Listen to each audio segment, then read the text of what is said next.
In San Francisco, city leadership and law enforcement have really vowed to crack down on open-air drug markets. Now, we showed you this video of this raid at Jefferson Square Park last month. Nearly 90 people arrested at what some people called Zombie Park. It was a joint operation with SFPD and the Sheriff's Department. And we went back to the park a week later where neighbors were happy. Largely, they say they saw a dramatic difference at the park.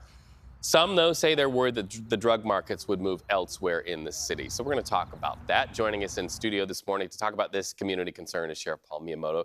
Nice to talk to you again, Sheriff. Thank you for coming in. All right, so first of all, I just want to tell our viewers, you are not just a spokesperson and a figurehead for the Sheriff's Department. You are out working in the middle of the night. What were you doing last night? Well, I wouldn't say working, but I was out there supporting all of our people out there. Absolutely. That's work. Support is work, right? Absolutely. And we were out there continuing our efforts to disrupt the drug market areas that have been identified by the community and by all of our efforts, trying to make sure we can move people along, arrest, cite, book people in for drug possession, drug use, being in a known drug area. This is all part of our ongoing efforts to help clean up the streets and get people the help that they need. What are you seeing as far as repeat offenders go? Because obviously, you know, you arrest somebody, you book them, you cite them, and then you start to understand and drill down who they are so that you can provide those services you're talking about. What's the profile out there?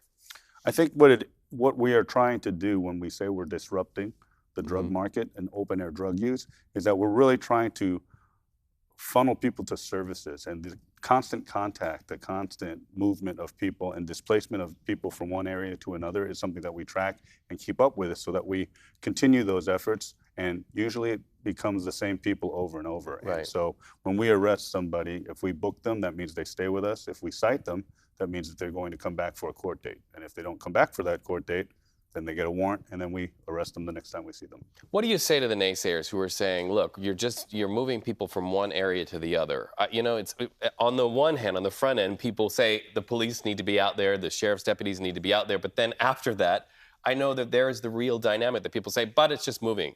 I see that dynamic. It's almost a push-pull. What do you say to people out there? I think we need that constant engagement because we don't want to arrest our way out of this problem. People need help. People are gripped in the throes of addiction, right. And we really need to get them the help and services that they need to get out of that cycle. And so being a part of that cycle, having them constantly go before the court, having them be a part of the justice system is one way that we can help them maneuver to those areas that they need help and get the services. And without the men and women who are out there constantly doing this, then the problem only grows. I think that we have a lot of good people in both the police and sheriff's office that want to help people.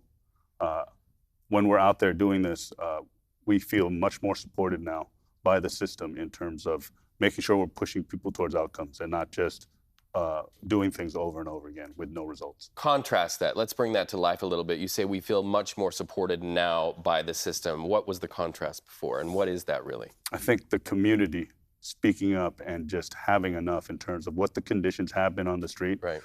We're here to help change that dynamic. We're here to help change that narrative. We're here to help make sure people feel safe when they come to San Francisco and they're able to enjoy it, whether they're a resident or whether they're a visitor. So, Daniel Lurie, new to office, what do you think about the changes that have been made? How has that empowered your work? I think that being in collaboration with all of the different agencies from the beginning has been helpful in moving into a smooth transition with the Lurie administration. He's been very supportive of our efforts. He is out there, as you mentioned earlier about myself, right. He has been out there constantly talking with the community, going and engaging with people to find out what their needs are. Right. And it has really been a part of the solution right now. I got a call from a dad recently on a story that I did who said, I can't find my son again. And so we know that that's the reality you see out there, that everybody is somebody. I think the presence is super important. I believe that is absolutely the way that we should be moving in. All right, on 2 hours of sleep, Sheriff Paul Miyamoto. And my last question, any breakfast for you this morning? Cold brew and Spam musubi. That sounds good, actually. I had that in Honolulu. Thank you so much, Sheriff. Please tell the men and women of your department we thank them. Absolutely. Take care.